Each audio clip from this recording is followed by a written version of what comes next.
Bueno, la clase de hoy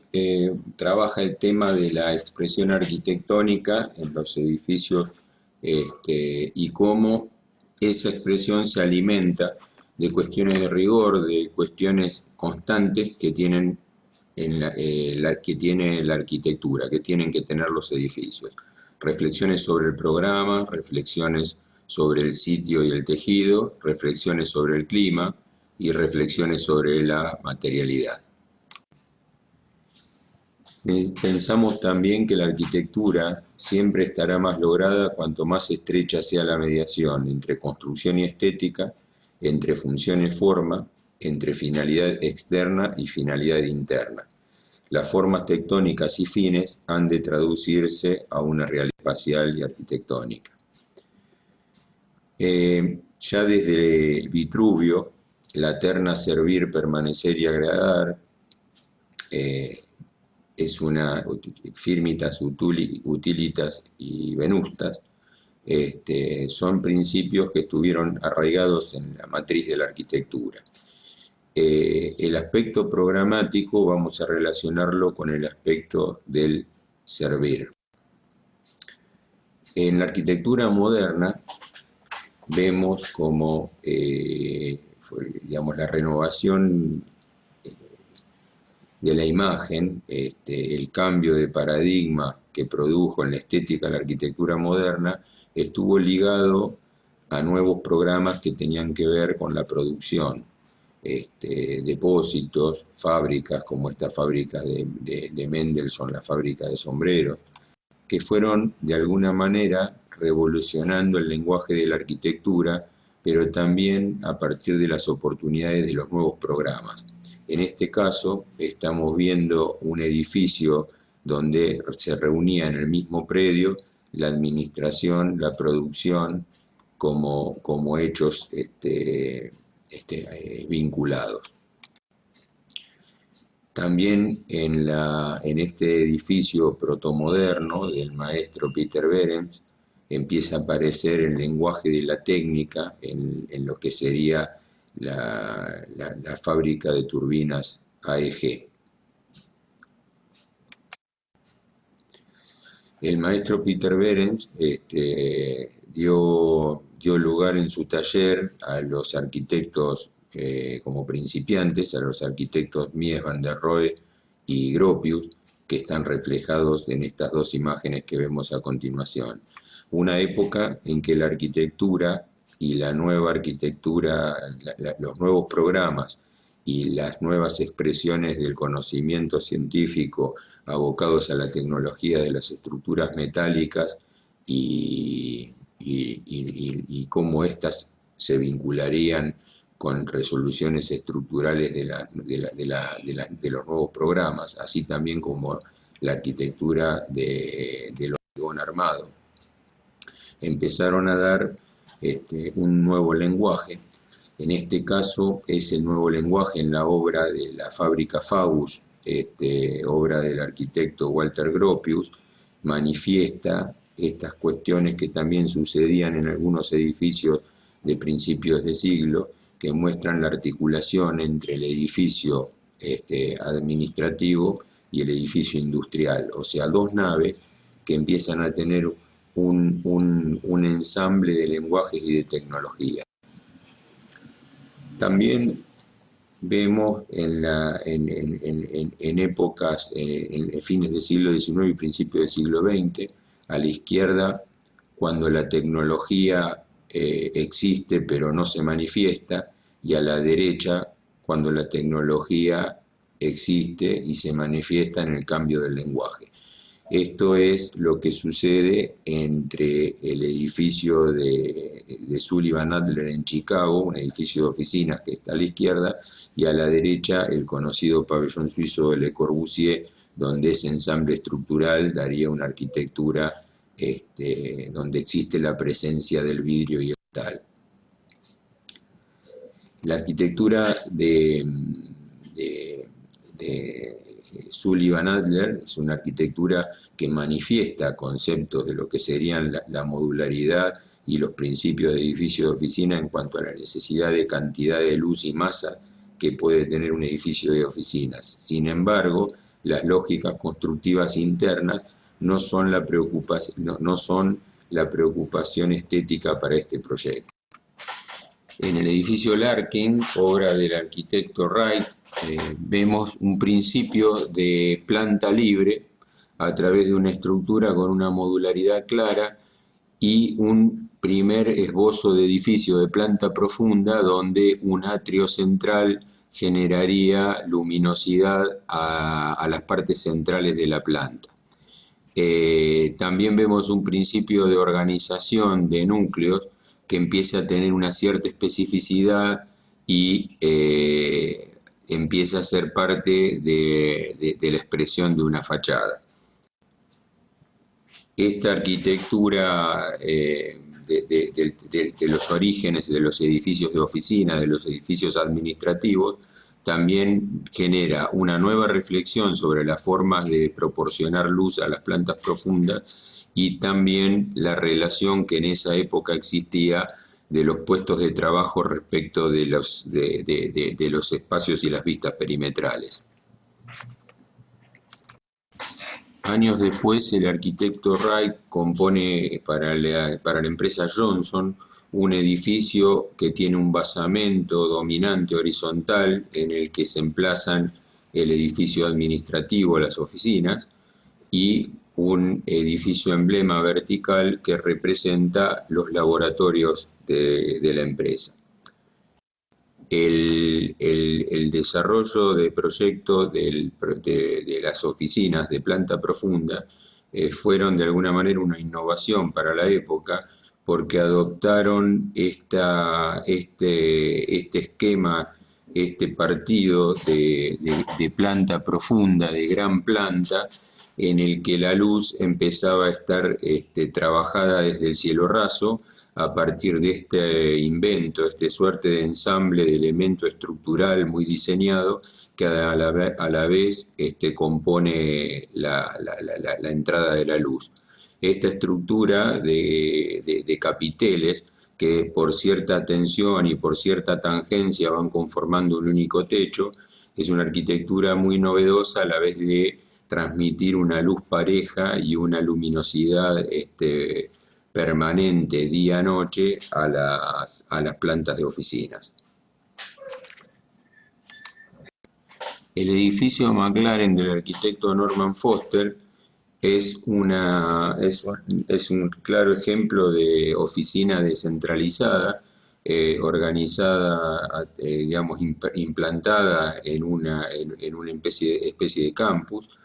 en el que la composición de una figura central, de un círculo, surge como pieza organizadora de las distintas partes del programa. Es lógico que un edificio descentralizado, que está en la periferia de la ciudad, el automóvil configura una importante forma de llegada al edificio,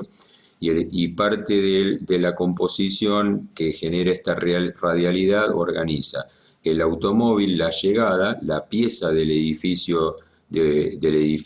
principal de oficina y su expansión y vistas al espacio principal que es el. Esta organización del edificio en una sola figura para un edificio de una escala bastante importante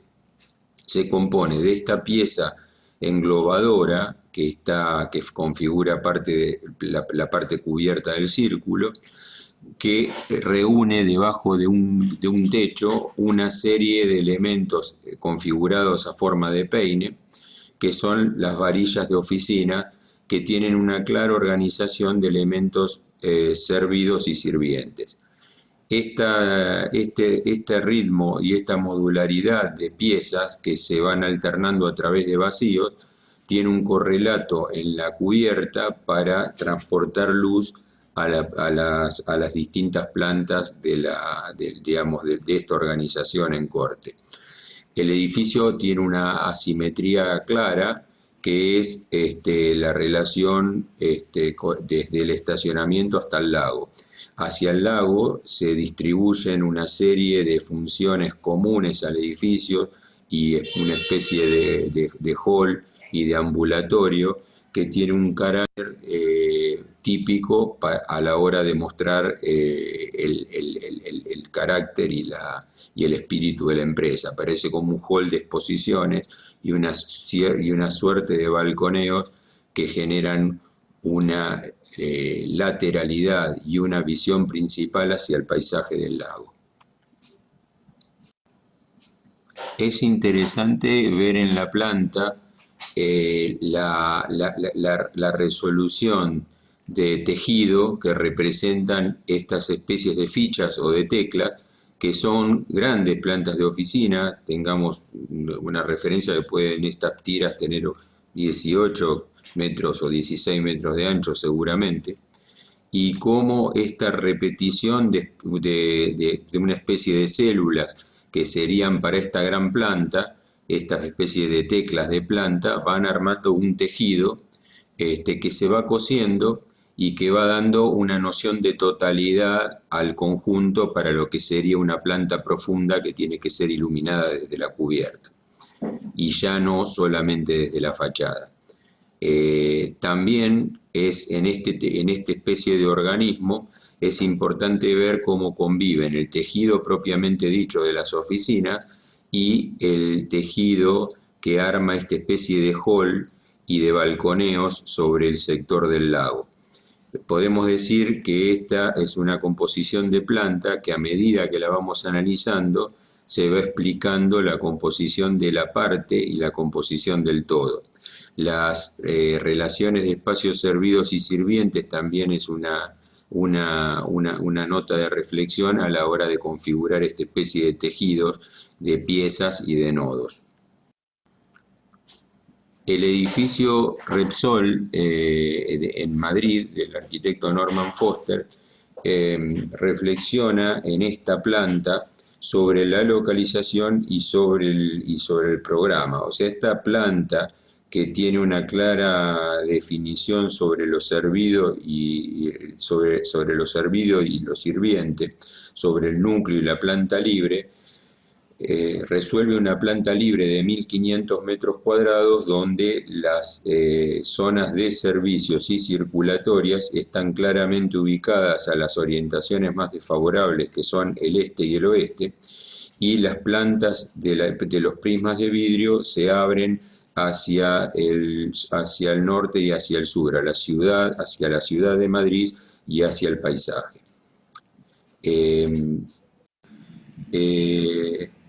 El edificio en su imagen tiene un concepto de totalidad en esta especie de amplio pórtico que configura el núcleo vinculándose en el remate y sosteniendo como en un sistema de cajas a las plantas libres de oficinas, generando una modularidad que, si bien es puede ser tranquilamente una intención estética, es una intención estética y proporcional de organización de las partes que también está sustentada en un aspecto que tiene que ver con el programa tecnológico del edificio y con aspectos de la seguridad estructural. El edificio va teniendo como partes autosuficientes. Pensemos que, por ejemplo, cada uno de estos tercios de parte del edificio tiene aproximadamente 16.000 metros cuadrados de alfombra y que las distancias a las áreas de máquinas serían muy grandes si esto se resolviera solamente desde abajo o desde arriba. Entonces esta fractura que va produciendo el edificio tiene un pensamiento acompañado de temas de ingeniería estructural y de ingeniería de instalaciones.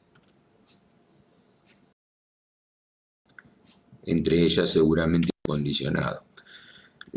Bueno, como varias veces lo proponemos, nosotros somos un taller en el cual sus profesores siempre han mantenido un vínculo entre la docencia y el trabajo profesional, y en esta oportunidad le voy a mostrar obras del estudio MSG-SSS que van de alguna manera trabajando estas temáticas que vamos planteando. El estudio, desde hace muchos años y con sus socios fundadores, siempre trabajó la idea de cómo encontrarle expresividad a los programas. En este caso, el concurso de la Biblioteca Nacional mantiene una expresión contundente y una clara organización del programa a partir del corte. Esta figura, que era el emblema de la Biblioteca Nacional, plantea que los depósitos son parte sustancial de la expresión del programa y por ende los depósitos emergiendo generaban esta forma atractiva que se configuraba por la configuración de una sola pieza entre dos partes del programa, que es el depósito de la biblioteca y de la hemeroteca. Y en el nivel 0, arraigado al suelo y con contacto con el parque, las salas de lectura. Estas formas de pensamiento de hacer una lectura intencionada y arquitectónica del programa dieron una caracterización al estudio y, por ejemplo, también en este concurso de la Unión Industrial Argentina, donde aparece el concepto de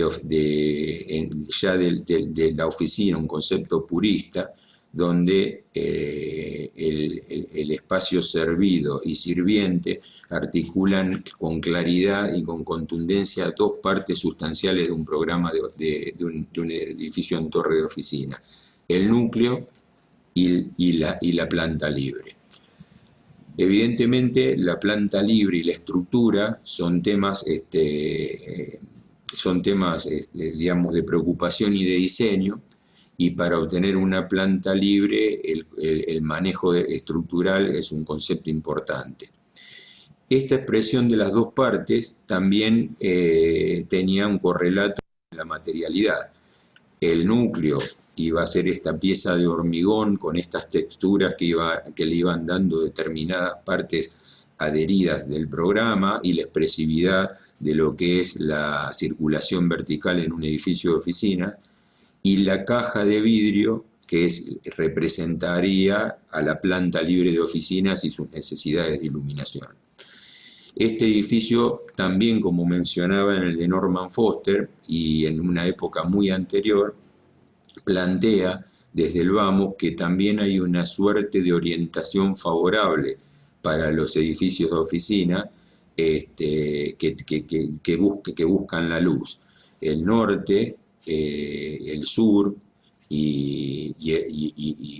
por último el este como orientaciones posibles, y el oeste como la orientación de la que hay que protegerse y más desfavorable. En este caso, el edificio conjuga la localización del núcleo en aquel lugar donde la orientación es más desfavorable y la caja mirando. El edificio CAFPI es un ejemplo de cómo componer variaciones en la volumetría a partir de la localización del programa.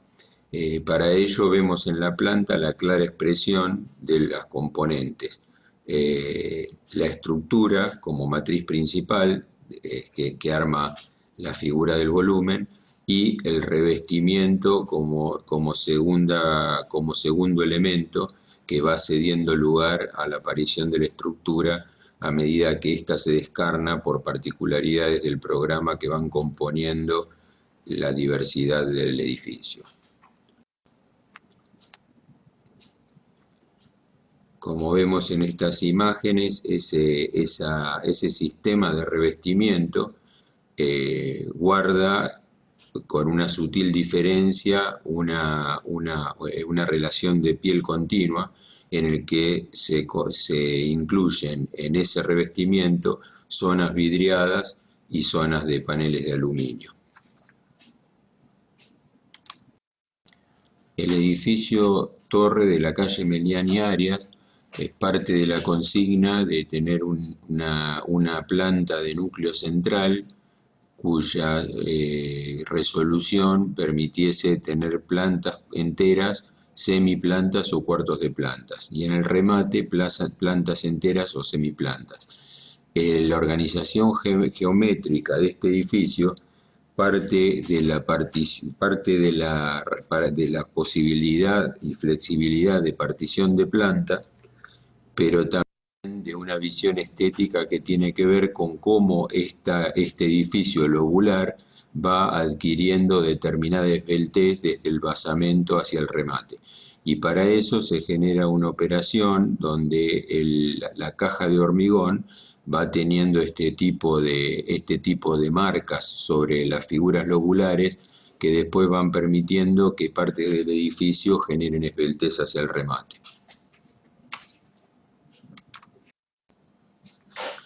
Este vuelve a ser un caso en el que la relación entre los lóbulos del edificio en planta, configurando una planta única, pero también sugiriendo la factibilidad de divisiones en la planta, generan una relación entre el lenguaje lobular de la planta y de la vista, donde los lóbulos van adquiriendo digamos, diferentes alturas y van configurando distintas tipologías de planta a medida que el edificio se alza en vertical del edificio. Este concurso, que fue una experiencia proyectual para edificios de oficinas, no de torres, más bien de plantas anchas, localizado en el barrio de Parque Patricios, fue el concurso originalmente para el Banco Ciudad, donde actualmente está la sede de gobierno, que es un edificio del arquitecto Norman Foster, que había ganado este concurso. Nosotros, el estudio para este concurso, realizamos un edificio de planta libre que tenía que plantea los temas de las plantas profundas. Un edificio de planta libre para una sola empresa que de alguna manera mantiene tres lados, digamos, tres lados apoyados en lo que sería el tejido y un lado abierto hacia el Parque de los Patricios.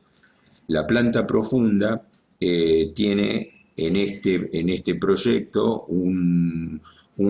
comienzo de trama modular, de una trama estructural de aproximadamente de 8×8,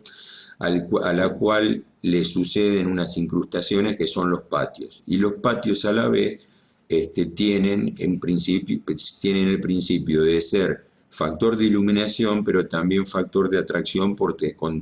tener piezas circulatorias. Los servicios, en cambio, se van llevando como pastillas libres hacia los bordes, y la planta manifiesta sus lateralidades en cuanto a la orientación a partir de unas pantallas de proyección este-oeste. Así es como podemos ver que las plantas libres pueden llamarse plantas libres también con intersecciones o con incrustaciones de patios. Si las medidas que suceden entre ellos resuelven medidas importantes, como en este caso son aproximadamente unos 15-16 metros de luz entre piezas, esas cuestiones de la planta libre empiezan a dar solución.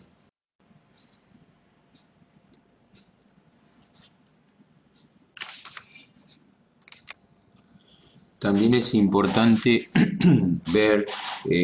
cómo los puntos fijos de un edificio, cuando atraviesan la planta y llegan a sus basamentos o sus suelos, generan posibilidades de amplias y cómodas y rendidoras plantas de estacionamiento, a la vez de también pensar en cuáles son los espacios para las áreas técnicas que tiene que abastecer.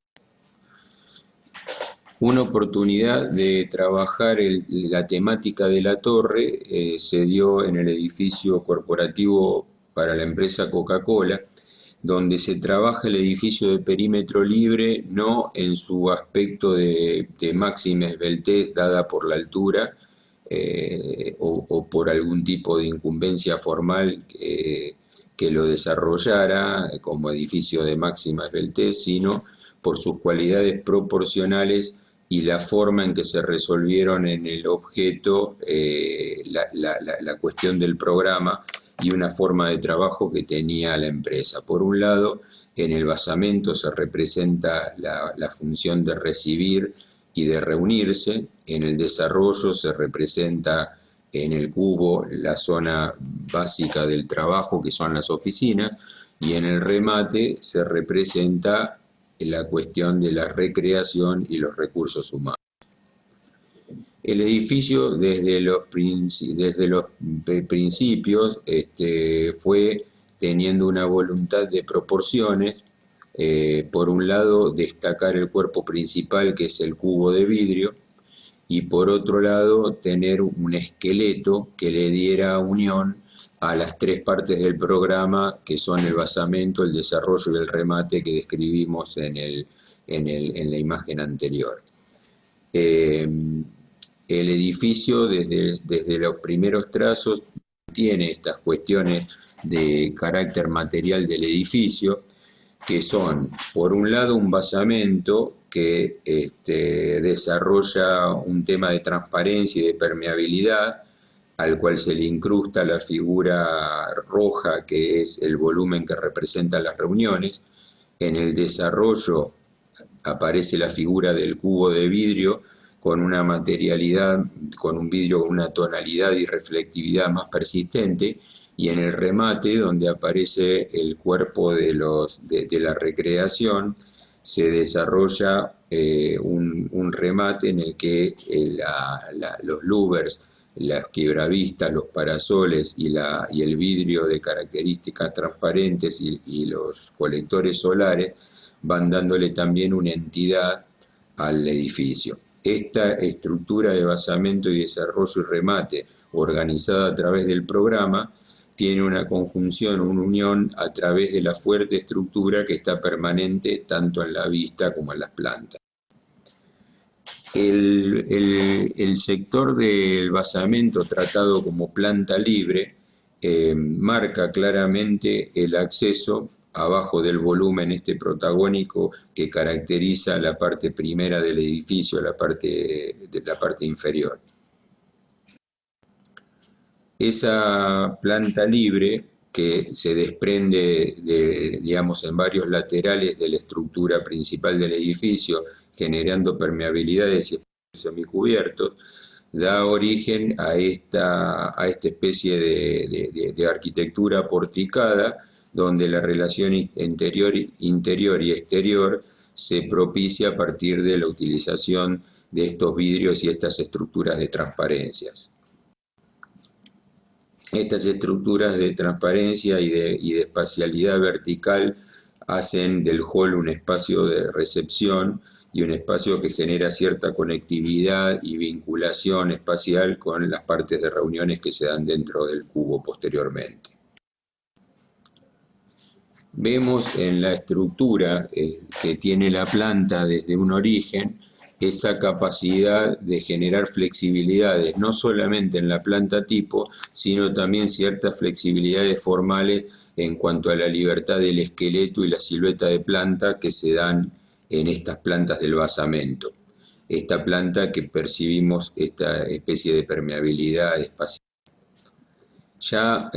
hablando del cubo, de la pieza que está en el desarrollo del edificio, vemos esta imagen neutra de plantas de repetición que constituyen el sólido del programa, y una planta que tiene una organización de núcleo desplazado, dado que estos 600 metros cuadrados de alfombra y las luces estructurales y planta libre de aproximadamente 13 metros de luz desde los puntos fijos hasta los bordes, determinaban más propicio un núcleo desplazado ubicado en el suroeste de la planta. Esta planta, que genera determinadas flexibilidades a la hora del equipamiento, promueve de alguna manera un tipo de utilización del espacio donde la planta libre de oficina se conjuga con este tipo de espacios, llamémosle nuevo office o refresh center, donde se hace una mixtura entre el trabajo y la recreación dentro de la misma planta. Las plantas libres se representan a partir de este espacio más neutro, con puestos de trabajo en planta libre y con una relación de luminosidad pareja respecto del perímetro, y cielos rasos modulares donde se encuentran los servicios técnicos de iluminación, aire acondicionado, etcétera, etcétera. La oportunidad de tener baños y escaleras con luz natural es algo también que caracteriza el diseño del núcleo del edificio.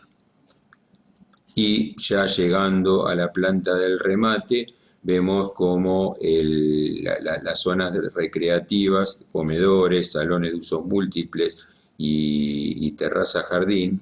y el gimnasio, se van articulando como piezas que se unen espacialmente a través de este vacío de múltiple altura que se encuentra en la mejor posición del edificio, que sería la orientación que mira al río y a la zona norte de la ciudad.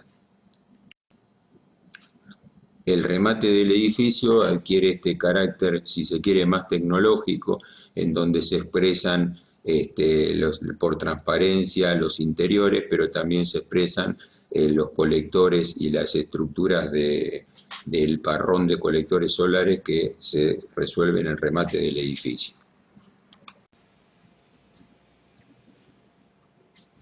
Edificios de programas mixtos. También a veces suele suceder que los edificios administrativos cuentan con ensambles de programas que los pueden hacer más complejos, o que de alguna manera son edificios administrativos, pero como en este caso es un edificio administrativo municipal que representa la unión de las partes en ese vacío que articula las dos partes del edificio. La parte del edificio municipal, administrativo y donde está el poder ejecutivo en el remate del edificio, y la parte de la derecha donde está el consejo deliberante y algunas actividades de acción social y biblioteca.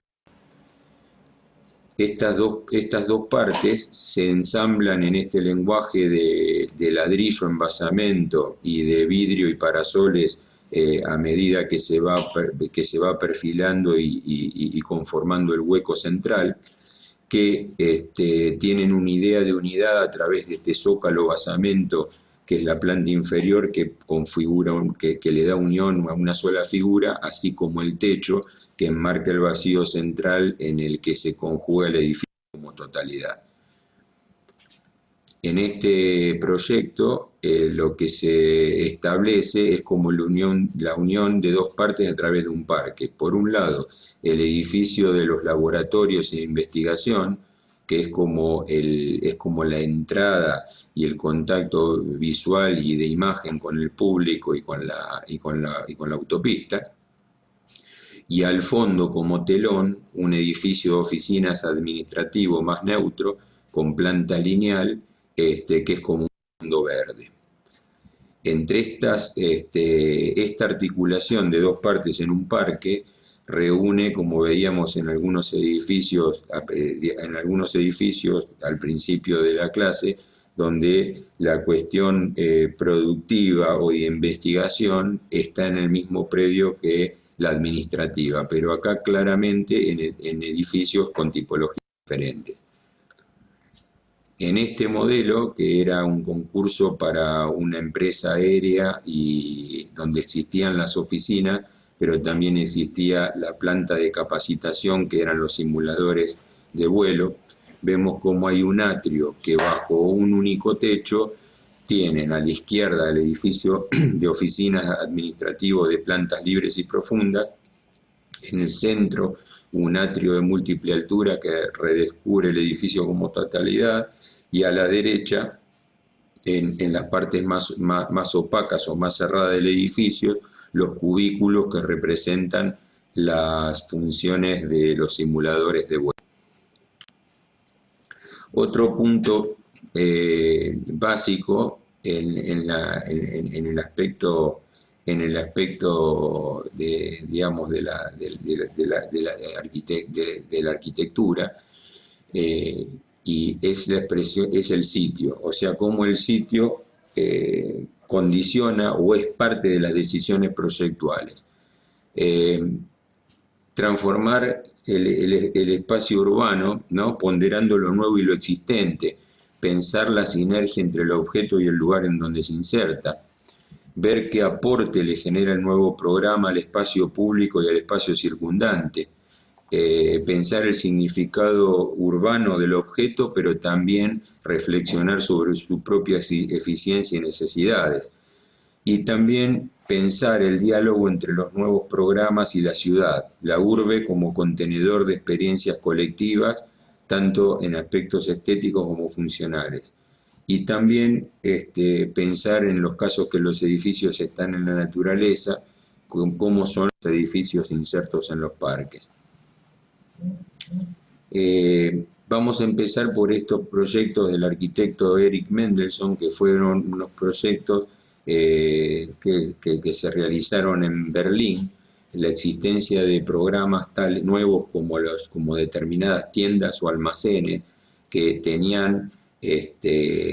involucrados en las mismas piezas el comercio, la administración y cierta logística necesaria para el programa. Estos edificios de Mendelsohn y estos dibujos tan característicos mostraban de alguna manera una nueva arquitectura inserta en el tejido de una ciudad tradicional como la ciudad de Berlín de aquella época, y eran edificios que de alguna manera manifestaban los temas circulatorios a la vista, y manifestaban también determinadas transparencias y formas de vincularse con el espacio urbano. Estos edificios, que eran de completamiento de manzanas y de tejidos, tenían cierta expresividad que los hacía muy atractivos a la hora de ver cómo se articulaban las escalas con las plantas libres, ¿cierto? Que es una cosa que estamos viendo en esta planta, cómo la planta de basamento y la planta superior generan un ensamble perfecto para poder consolidar en las plantas superiores e inferiores una modularidad que permitiera adoptar plantas libres. Esta cuestión de los edificios y los nuevos programas en el tejido también suceden en estas obras de Alvar Aalto, donde el arquitecto, a diferencia de la arquitectura anterior, que tiene una búsqueda como de la transparencia y de las líneas horizontales y del movimiento ligero de algunas curvas, adopta en el tema del plano, en este caso, y de la retícula estructural, un equilibrio entre lo que sería la necesidad del vidrio y la necesidad de la masa. Estos edificios del arquitecto Alvar Aalto eran edificios donde se planteaban determinados tipos de completamiento urbanístico ante tejidos existentes, pero con una arquitectura nueva, con una arquitectura como expresa esta fachada, con un diseño del módulo, de la modularidad de la parte, donde la estructura y el cerramiento tienen como un calibre, tienen como un diseño y tienen como un ordenamiento sistemático, que cuando uno se acerca y llega empieza a ver como determinado tipo de sutilezas en el plano, la textura, la organización del aventanamiento, seguramente con unas partes fijas y algunas partes móviles para ventilar, que le van dando al edificio la recomposición de un plano, le van dando al edificio una cierta contextualidad, pero también le dan al edificio una expresión de contemporaneidad y de cierta contundencia de la imagen en relación a un nuevo programa y a una expresión contemporánea de tecnología. En este caso, en Nueva York, donde el edificio y el programa empiezan a generar un cambio de escala muy fuerte respecto de un basamento de alguna manera histórico, pero también de un contexto ya de muchos años, que es el concepto de la altura y de los rascacielos, vemos cómo se recupera una pieza en un basamento, que es ese basamento pétreo que se ve abajo de la Torre Sears, y cómo hay una cuestión de contexto también vinculada a las actividades propias del cero de la ciudad de Nueva York y su valor en relación a la vida comercial y la calle. Entonces el edificio Sears, que vemos emergiendo allá arriba como una pieza nueva con nuevas geometrías que se recortan contra el cielo, expresa al llegar al cero la necesidad de subir al lobby del edificio a una altura muy importante a través de estas escaleras mecánicas que se adicionan y se configuran como una especie de basamento en cascada,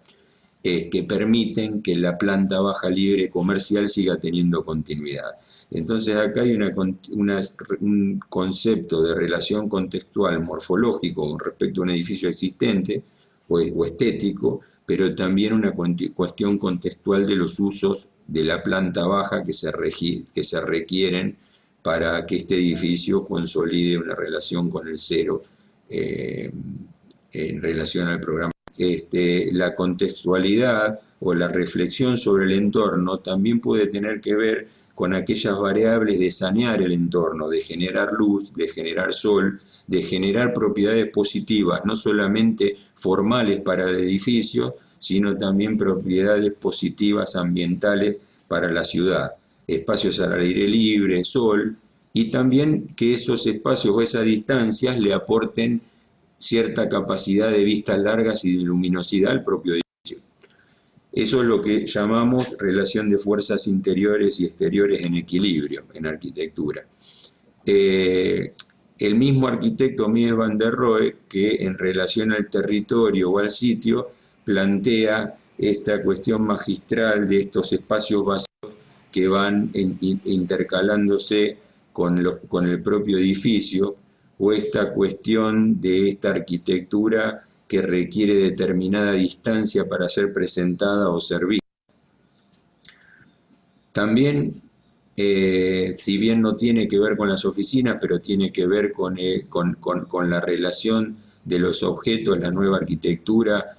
generando una especie de territorio urbano, de barrio. Vemos cómo en la Weinsenhof las distintas piezas de arquitectura que se expresan a través de esta lógica de la arquitectura blanca, de esta arquitectura moderna, hecha por distintos arquitectos,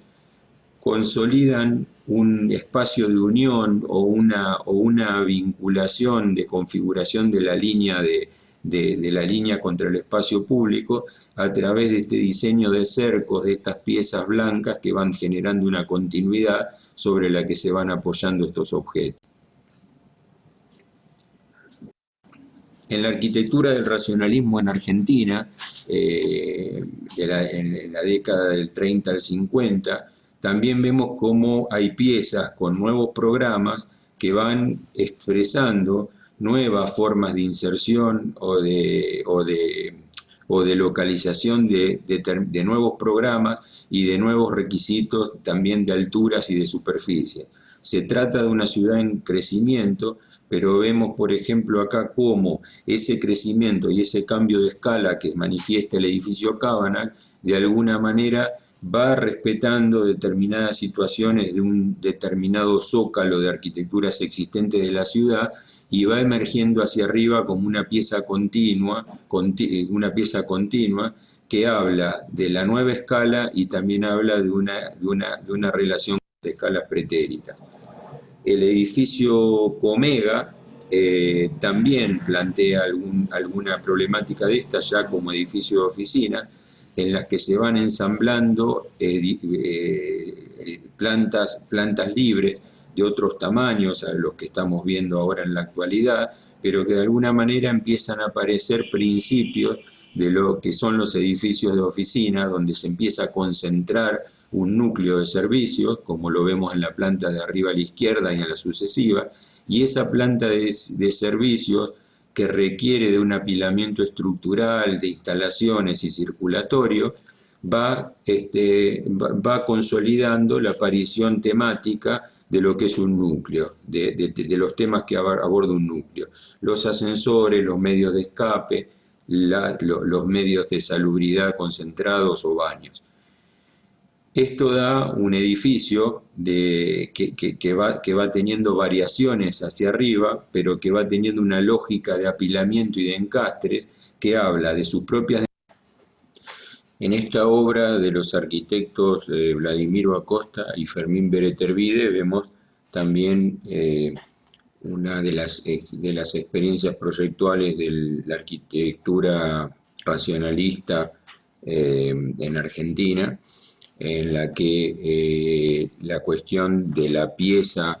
el objeto, la tira, en relación a la manzana, busca un punto de articulación y consolidación con estos edificios más bajos que hacen frente a la avenida Rivadavia y a la calle que está posteriormente. Esta cuestión que plantea este edificio de receder el objeto de mayor escala respecto de la línea municipal genera una abra urbana que distingue la esquina con el vacío en vez de con el lleno. Es una intervención que es fiel reflejo y representa a los principios higienistas y urbanistas del arquitecto Vladimiro Acosta en su preocupación por aquellas cuestiones relativas al clima y al asoleamiento. También es interesante hablar de cómo la arquitectura y los nuevos programas que se van requiriendo pueden establecer nuevas condiciones respecto de los lugares o los sitios. O sea, por ejemplo, la reinterpretación del programa, en este caso el edificio para la televisora, fue una oportunidad de reformular y recrear la extensión de un parque, ¿cierto? Cómo el edificio resuelve de manera eficiente su programa y da respuestas a sus propias necesidades, pero también cómo un edificio puede dar respuestas al entorno urbano al que pertenece. Esa prolongación del parque que se visualiza en este corte habla de un partido en el que se conjugan las necesidades programáticas que existen bajo el plano inclinado, que son las necesidades de mayor altura, que son los talleres, se encuentran a la izquierda del corte, mientras que las necesidades de menor altura y de mayor necesidad de luz se producen hacia la parte baja del plano inclinado, en la que se producen aperturas y formas de apertura y relación interior-exterior a partir del cráter que es el lago. Allí se radican áreas tales como oficinas. El programa que tiene como emblema geométrico y representativo de la volumetría los sets de grabación, que son estos 4 volúmenes importantes, de alguna manera resuelven en el plano inclinado su mediación con el contexto al que pertenece la obra. En otra oportunidad, un programa de apoyo a lo que sería la fábrica FATE dio el origen a recrear un nuevo programa que podía ser esta terraza jardín como quinta fachada y como lugar de expansión que podría tener el edificio, a partir de repensar el programa y que este programa del comedor no solamente resolviera las necesidades iniciales solicitadas, sino también que se potencializara el uso de las áreas exteriores y se le diera un sentido estético a esta terraza jardín.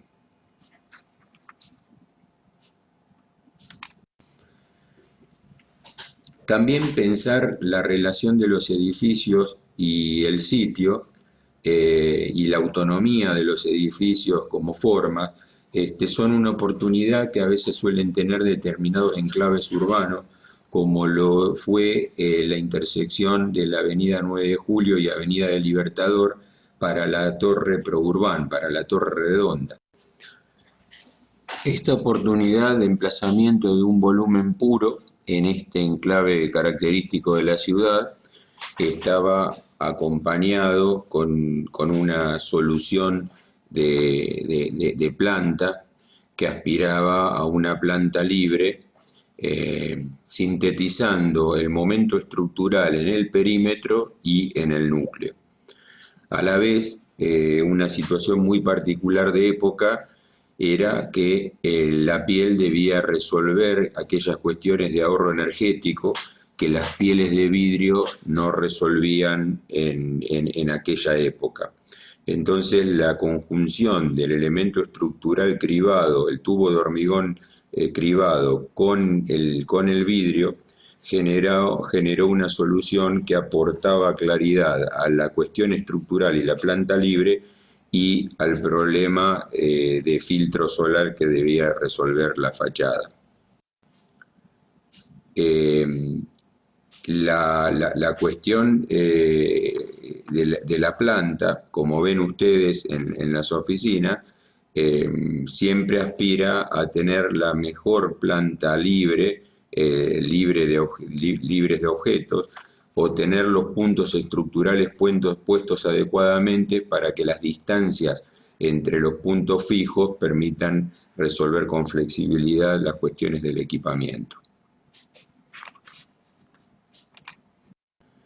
Estos dibujos realizados para el concurso de un edificio muestran la intención de desarrollar un proyecto que fuese el completamiento de tejido o el completamiento de una manzana, pero con la intención o vocación de explotar al máximo la tira como tipología para un edificio de oficina. Esta tira, que estaba de alguna manera insinuada como solución por las características del terreno, también requería por su longitud de la resolución de una planta libre que también resolviera en paralelo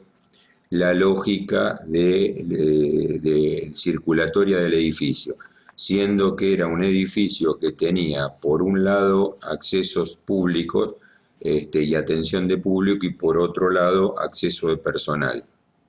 Esta cuestión troncal para la resolución de la planta libre también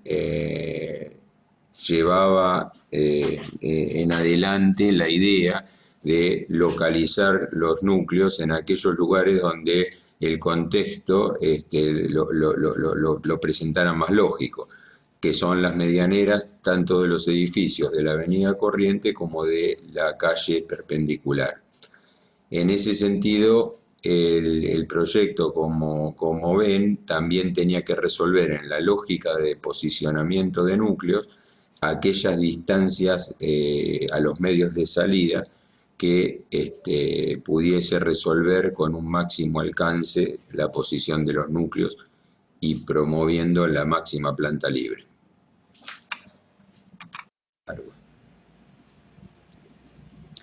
El edificio, en la materialización de algunos espacios comunes que suceden en la terraza, busca configurar la escala de la avenida Corrientes, y el prisma se va desarrollando en lo que sería la altura lateral de la calle transversal. Esta cuestión de las avenidas y el contacto del edificio respecto de bordes que van a tener que tienen alturas diferentes consolidadas, es el caso de este edificio de la avenida Triunvirato y Olazábal, que no es un edificio de oficina, pero que presenta de alguna manera esta cuestión de mediación entre las escalas de los objetos en las avenidas y las piezas bajas que van desarrollando algún tipo de relación con el entorno. También hablar del edificio en relación al entorno o al sitio implica poner en valor algunos lugares que caracterizan la propia implantación del edificio. Por ejemplo, esta foto, esta especie de postal, manifiesta la pertinencia de esta obra, de esta configuración de un espacio entre dos edificios que enmarcan, por un lado, la naturaleza del Parque de la Costanera Sur, del Parque de la Costanera Sur, y por otro lado este primer plano, este basamento que es el dique de Puerto Madero. esta especie de aleros que configuran configuran una tensión entre los dos edificios tienen como objeto representar que la edificación es la misma, que es un conjunto, pero también enmarcar un espacio característico por el cual el edificio está implantado. En esta gran obra, el Ministerio de Educación y Salud Pública de Río de Janeiro, en el que participaron entre otros el arquitecto Lucio Costa, Oscar Niemeyer y Le Corbusier, vemos esta articulación magistral de la arquitectura moderna a la hora de generar una contextualidad, una implantación o hablar de un edificio público. Esta galería, configurada por una especie de surpilotis, es el fiel reflejo de cómo una cuestión de implantación refleja condiciones de la implantación del edificio en esta articulación de purismo programático. En el basamento aparecen los movimientos vehiculares y peatonales y la plaza que configura el gesto urbano del edificio para con la ciudad, con estos grandes semicubiertos relacionados con el clima. Y por otro lado, la articulación de este basamento a través de un núcleo que es un denominador común con la placa, con el edificio de oficinas que se encuentra en la parte superior del edificio. La arquitectura moderna latinoamericana no solamente supo dar una respuesta a aquellas cuestiones que tenían que ver con el territorio urbano, sino también con esta cuestión de la arquitectura moderna frente al paisaje americano, como luce en esta imagen de la obra del maestro Oscar Niemeyer en Brasilia.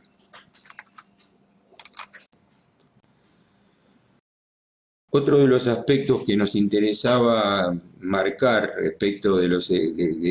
y que también es muy útil a la hora de configurar y proyectar un edificio de oficina es el clima, la forma, la forma y relación del edificio frente al sol, la forma en relación con respecto a las ventilaciones naturales y en relación a la iluminación natural. Esta planta realizada para un proyecto de oficinas en Argel, proyecto del arquitecto Le Corbusier, muestra una época en que Le Corbusier trabajaba en climas hostiles, en climas donde el sol es muy duro, así como pasó también en Chandigarh. Trabajaba el tema de la piel como un ensamble de texturas en esta arquitectura muy expresiva de hormigón, donde la capa de hormigón era totalmente independiente a la capa del vidrio. Esto generó una arquitectura, como pasó en las intervenciones y en los edificios públicos de Chandigarh, de una textura muy importante que congeniaba con la síntesis material y volumétrica del edificio. O sea, eran texturas manejadas desde el hormigón que tenían muy presente el problema del clima.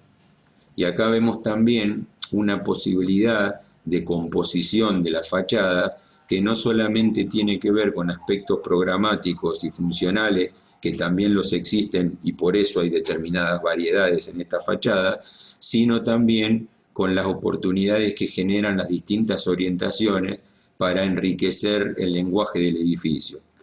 Esta cuestión de máxima capacidad expresiva de las partes se congenia con la voluntad de tener un solo material y así llegar a una forma sintética para de la complejidad. En el caso de este edificio de Norman Foster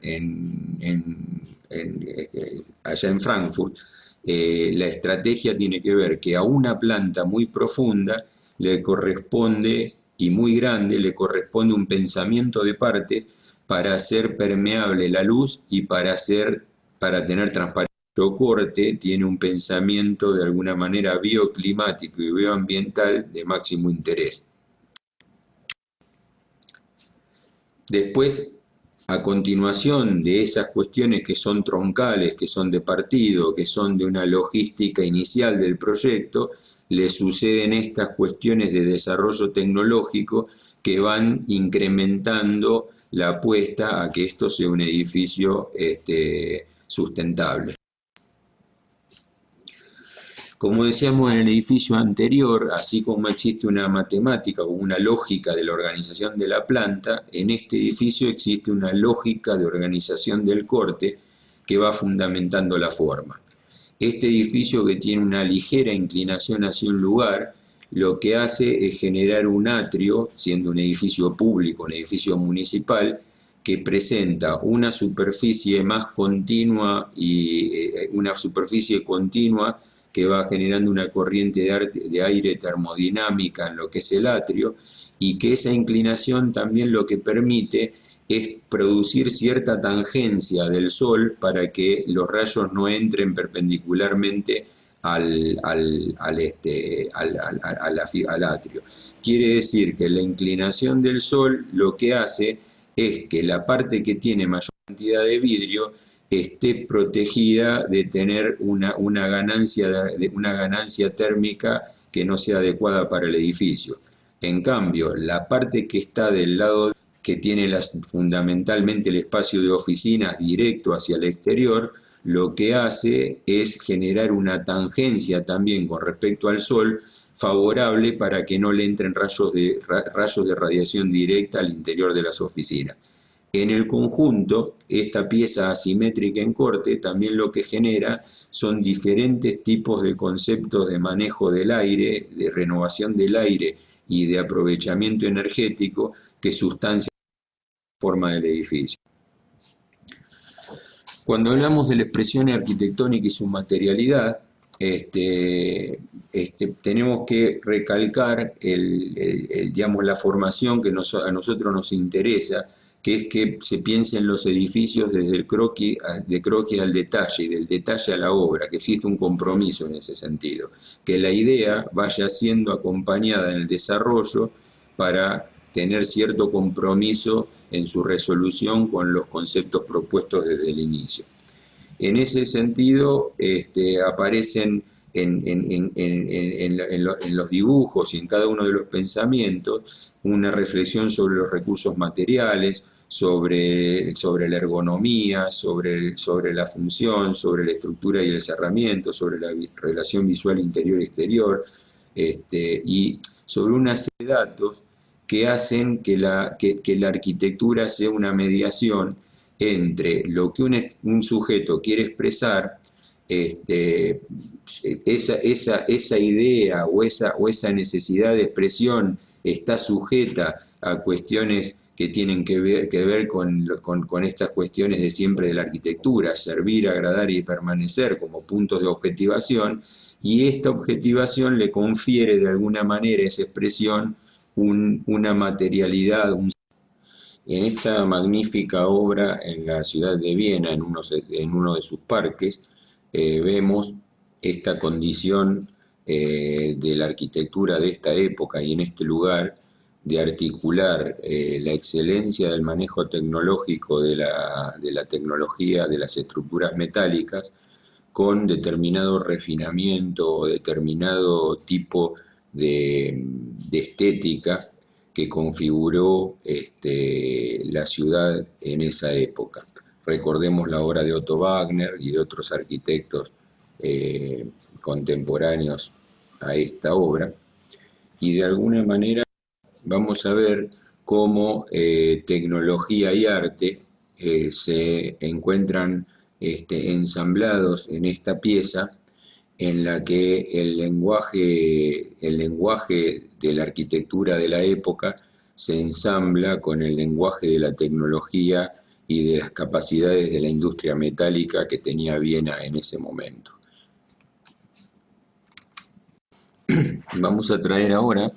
algunas de las obras del estudio para hablar sobre el tema de la materialidad. Hay una obra fundamental e iniciática realizada por los fundadores del estudio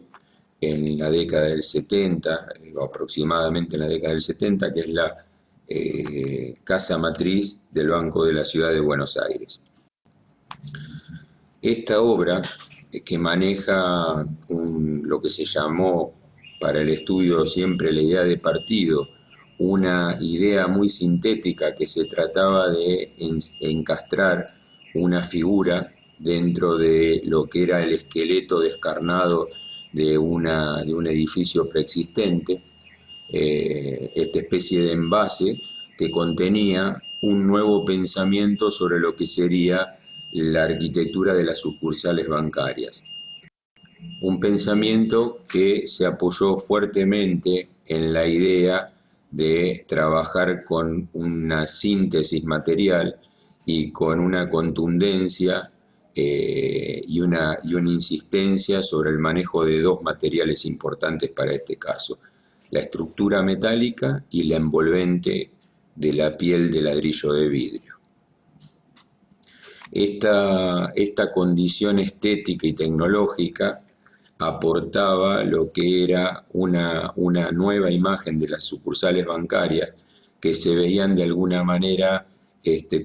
convocantes por una nueva imagen, pero también por esta especie de carácter participativo de la pieza respecto del espacio urbano, como vemos en la foto que está a la derecha. Pero también el estudio en varias oportunidades, y aquí en el edificio de Irsa Catalinas, una torre que encuentra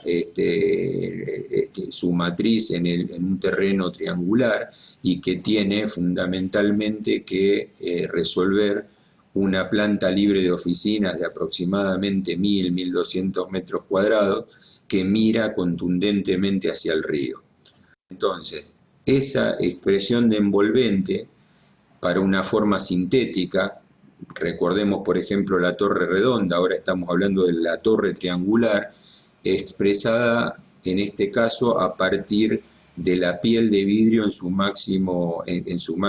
expresión, o sea, el vidrio con juntatopes, el vidrio recuperando y reproduciendo y expresando la forma principal de la pieza, que es el triángulo, que a la vez como punto de diseño de interés trabaja con una ligera y sutil punta curva cada una de sus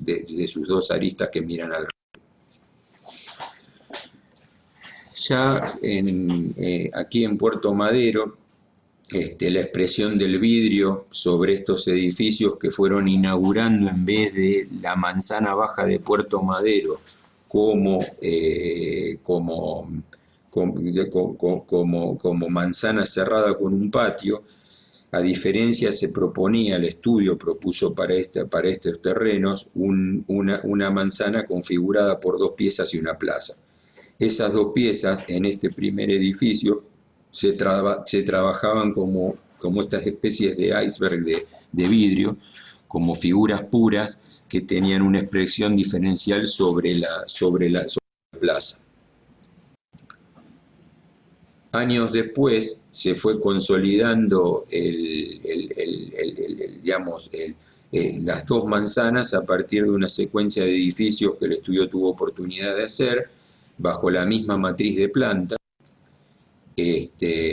Uno fue el edificio de oficinas para ING, otro un edificio de oficinas de plantas libres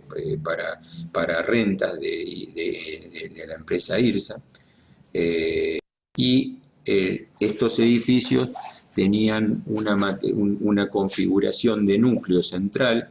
con el borde puesto sobre la estructura, con la estructura puesta sobre el borde y sobre, digamos, a 12 metros de luz del núcleo, y iban configurando sistemas de plantas libres donde la libertad de alguna manera de expresión estaba dada sobre la piel. Los edificios resolvían tipológicamente esta cuestión de núcleo central para generar plantas divisibles, para tener plantas únicas o plantas divisibles en 2 o en 4 unidades funcionales, si se quisiera. La piel era como el encuentro o la expresión para configurar variedad en estas manzanas de Puerto Madero. Y muchas veces esa piel tiene que ver con parte del programa que deviene de las aspiraciones del propietario o del comitente respecto de este sitio. En este caso el banco requería de una imagen sólida pero a la vez moderna, y el banco expresaba que era de interés la pertinencia de este edificio a Puerto Madero, que en ese momento se caracterizaba del lado de la ciudad mayormente por aquellos edificios ladrilleros que eran los docks. Entonces el edificio surgió como la confluencia de la idea de solidez, la idea de contexto referida a esta cuestión cromática del ladrillo, de esa especie de base rojiza. Este edificio posteriormente pasaría a ser un material pétreo, una piedra rojiza. El edificio va conjugando desde el inicio, desde algunos detalles, esta cuestión de modularidad que representa esta transformación desde la caja maciza de aventanamientos hasta la grilla metálica de remate donde va emergiendo vidrio. Pero también el edificio representa como punto importante la materialización del ángulo de las esquinas sobre las fachadas esquinas, ¿no? Y este punto de la esquina, de alguna manera, es un punto que representa también la intersección de muchos rubros, de muchas especialidades, para lograr y configurar esta imagen y detalle de un edificio que plantea ser sólido, pero también plantea tener incrustaciones modernas y de vidrio en su configuración. Compartiendo la manzana, y unos años después, se desarrolla este edificio de oficinas que comentaba anteriormente, que entre ambos conforman el espacio de la plaza, pero cada uno con su autonomía respecto de los requisitos de imagen y de su expresividad. Como vemos en los dibujos, también existe el concepto de modularidad, en este caso sobre un edificio blanquecino, metalizado, que adopta el tema de la modularidad estructural en una trama, en una trama que es el doble de la trama del edificio que veíamos anteriormente, que tiene una expresión que está en equilibrio entre ser un edificio más de masa como el que se ve a la derecha o ser un edificio más de vidrio como se ve a la izquierda. Es como una transición entre ambas relaciones de lleno y vacío. Otro caso desarrollado para la expresión de fachadas y materialización de la fachada es este concurso que era un centro gubernamental, un centro de gobierno de la ciudad de Buenos Aires, que se concursara en un predio anterior al que finalmente se radicó la intendencia, y que tenía como la manifestación el equilibrio de la masa y el vidrio, pero como entidades coplanares y de diferentes calidades de vidrios y placas de hormigón que configuraran básicamente una textura más que un edificio de ventanas. El edificio, para nosotros, la idea del edificio estaba acompañado con algunos dibujos que generaban de algún modo una opinión de cómo tendría que llegar ese edificio de planta libre, ese corte a la fachada, y cómo la fachada podía resolver esta suerte de texturas coplanares que estaban en la imagen. Ya terminando la presentación, vemos cómo a un mismo problema, que puede ser la trama modular y la piel de un edificio de oficina como factor de intercambio entre el exterior y el interior, le pueden suceder, de acuerdo a las preocupaciones de diseño y a las intenciones de diseño y expresiones tecnológicas, resoluciones totalmente diferentes de un mismo problema, como vemos acá en la misma obra del arquitecto Álvar Aalto. En estos edificios neoyorquinos, como el de la época del edificio Seagram, y muy particularmente en el edificio Seagram, vemos como el prisma puro y su contundencia y su purismo geométrico también está acompañado de la lectura que esa piel tiene en las distintas escalas, en el lejos y en el cerca. Podemos observar que la decisión de tonalidades del vidrio y del sistema material de la carpintería producen que en la imagen lejana el edificio se vea como una pieza pura, y a medida que uno se acerca va encontrando distintas componentes que desarrollan lo que es la piel a partir del diseño y el detalle del sistema de carpinterías de lo que sería en origen un curtain wall.